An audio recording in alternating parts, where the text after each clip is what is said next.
You want to? You don't have to. No pressure. You guys are good. Or you want to? I'll do the next. If you want to, yeah. If you want to chime in. If you want to chime in. I'm gonna see one do one. All right, peer pressure. No, he can. No, he can just watch. I'm gonna see one do one. I'll do the next. He can watch. We're gonna do the hardest part about being a corpsman. We have David back. Shoot, you're sorry. Oh, it's been going. People really like the hardest part like type videos because they want to know like the unknown. You know, so when I talk about like me when I was on a carrier, you know, the hardest part I guess for me being aviation, you know, working on the flight deck, working the long hours in the heat, you know, potentially being ran over by aircraft, you know, danger like that. But what would you say like for being a corpsman? Is it harder to work with the Marines like Greenside, or was it better to go hospital? You know, to go Blueside to work in a hospital. Did you do both, or did you just do Marines? No, I did both. You did Marines and hospital? Yes. Nice. I think it depends really. I would say it's situational, and then also which one was your first experience, and then also just personal preference. I mean, I had guys that started in clinics that hated it, others loved it, and same vice versa. That a lot of my friends actually they started on the Greenside and then went over to the hospital. Right. Some of them loved it and kept on going with it. Others hated it and they couldn't get back to the Greenside fast enough. Would you say that? I hear like a lot of times you hear people talking shit about, you know, if you haven't gone Greenside and you've just only worked in absolutely like a hospital, you're like, oh, you know, you haven't done anything, you haven't been. Oh, absolutely. You know, yeah. I still do it. Well, Josh, you worked with Navy corpsmen, right? Yeah, we have docs. You had docs. What were your experiences with? There was a rule in the Marines. You're always make friends with the corpsman. Always make friends with the corpsmen. Oh yeah, absolutely. Oh, yeah. Okay, well yeah, there you They have have it. they have all the drugs, all the pills. They're the Right. ones that stick you with needles, and if you ever need something, they're the first ones you're gonna want to have on your side. Dang, nice. And we're not arrogant. Not arrogant. Just confident. Confident. David. Point of view, I guess. Being a Greenside corpsman and meeting other corpsmen that were Greenside, especially if you know like what background they came from, it's like a secret handshake almost. Yeah, yeah. Like I didn't know David when I first came here, Right. but just listen to the way he talks, the type of jargon he uses, you could tell he was Greenside Right. and grunt, not Greenside and logistics, Right. or vice versa. You can tell, and that goes without saying. It's like a secret handshake. I can meet a corpsman from the '60s or from the '70s, and we still speak the same language. You know what I'm saying? dope. Yeah. And funny enough, never seen him, but he was actually with my sister battalion before I got out there. And then actually two of my corpsmen that I work with and went to training with, he actually worked with them. Again, being a corpsman, a U.S. Navy corpsman is probably the most versatile rate in the Navy, and almost in the military, because we're blue, we're green, we're brown, we're pretty much wherever we need to go. Now I was squadron, right, on a carrier, so we had two corpsmen with our squadron, two docs. Yeah. And they went, if you're attached to a squadron as a corpsman and you get deployed on a ship, they're going to send you to the clinic.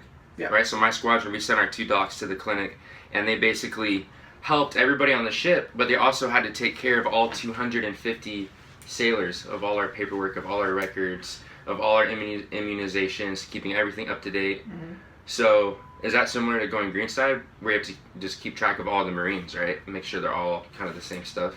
But you're also doing... The records always follow you. Yeah. Let's say, in my case, or probably Ferdinand as well, when you started, when you come to the unit and you're just a regular E3, E4, you're going to get with a line company. You're going to be with some company, some platoon. One platoon has, 30, 40 Marines roughly. I mean, it kind of goes up and down depending on where you are in the cycle to go somewhere. But essentially, you have those 40 guys that you're responsible for, so you maintain their records. You make sure everything's up to date. You make sure everything's in order. You're also part of the company, though, which means you also have to help the company itself. You asked earlier, like, the hardest part. Right. The hardest part about being a corpsman? It was kind of very open-ended. Well, it is an extremely broad question. Actually, while you guys were outside, we talked about it for a moment, and yeah, it's probably just like Ferdinand said, it's very situational. I mean, you can say hardest as far as physical, depends on which unit you are, which job you have. I mean, I had guys that were stay in a scout sniper platoon or a scout sniper group, I mean, they probably worked harder working up than I had to, just because they had to lug more weight around, and probably they worked a little more harder in combat or in the field. Emotionally, it's definitely a huge factor, and that comes down to, okay, who are you treating, where are you treating them, and then also, okay, did you lose your patient or not? So that's emotionally probably, to me at least, that was the toughest one that I ever had to face. Just actually having to lose one of my friends or more of them. And then as far as the growth factor, I mean, it really depends on, I mean, personally, I hate doing anything with toenails. Some people get a kick out of it, toenails, man. Yeah, Always but, coming in medical. Yeah, but then we actually had to like take them out completely. I mean, needles. Oh, it hurts so bad. See, that's the thing. Needles, cutting, all of those things, I don't have a problem with it. But seeing the nail coming off, I'm out. It's not that I'm barfing, but it's just not my thing. Same thing that I had friends that were dental techs. I hate working with teeth. I don't know what it is. Right. So there's the other. Well, like you said, there's so many sides of being a corpsman you can do. You know, you can go live on a ship for 9 months. You can go be forward deployed in freaking Middle East, you know, for 2 years. There's so many different things, you know. So our it's corpsman, amazing. we had Corpsman Claypool, and she actually, we were at a helicopter squadron with Wells CH-53s, and I was an aerial gunner on it, and she was able to get the same job that a Marine would have, and earned her wings, combat wings, everything, right alongside the Marines. Dang. And she was That's able to super do versatile. that despite being a corpsman. That is actually why also, I mean, when I talk to regular civilians, I usually tell them, okay, it's a medic or a Navy medic or whatever, just because they don't understand corpsman. But if somebody from the service would say you're a medic, we would jump up and down on them just because, okay, no, there's a difference between medics and corpsmen, just because we do get that versatile training. Right. And we have all these different options out there. Right. We actually had situations where, as a corpsman, that we train Army medics how to give IVs just because they specialized right away. So they never get that broad spectrum of knowledge that we get. Right. Of those, yeah, like you said, the Air Force, Army, those other branches, very specialization is key. But like with the Navy, it's very we very broad. specialize after A we lot of- know all the basic stuff. So essentially for us, it's just like going to school here and doing the Common Core classes, and then we actually specialize in whatever we want to graduate in. When you hear, you know, Navy corpsman and going Greenside, you think of, you know, people, you know, you got your rifle, you're out there with the Marines, you're in the trenches, you're in battle. What percentage would you say actually, was it a very small percentage that actually get to go do that? Of the corpsmen? Of the corpsman, yeah. You know, like people that, I get people that want to be like, that say, I want to go corpsman, I want to go work with Marines, I want to go Greenside. And in my head, I'm like, dude, that's a really, really small possibility that you're actually going to be able to do that. Well, you know? I mean, overall, it is. Is it hard to get that billet, like to be able to? Well, I mean, it depends what's open. A lot of times, billets are available. I mean, once you're in the service, once you are a corpsman, those things are always out there because not everybody wants to do it. It's just a matter of how many of them are there and are you eligible. Just so because, you get to pick orders, right? Yes. You get to do a wish list out of your A school for corpsman or C school, or what is it? When do you get to pick orders? That changes all the time. For me, it was. Okay, you're gonna be with Greenside one way or the other because we're at war.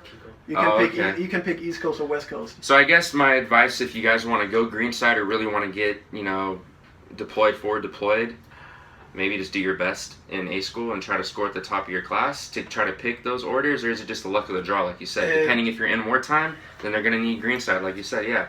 So maybe it's just, you know, it's kind of just the luck of the... It's also policies. A lot has changed since they moved core school from Great Lakes in Illinois down to San Antonio.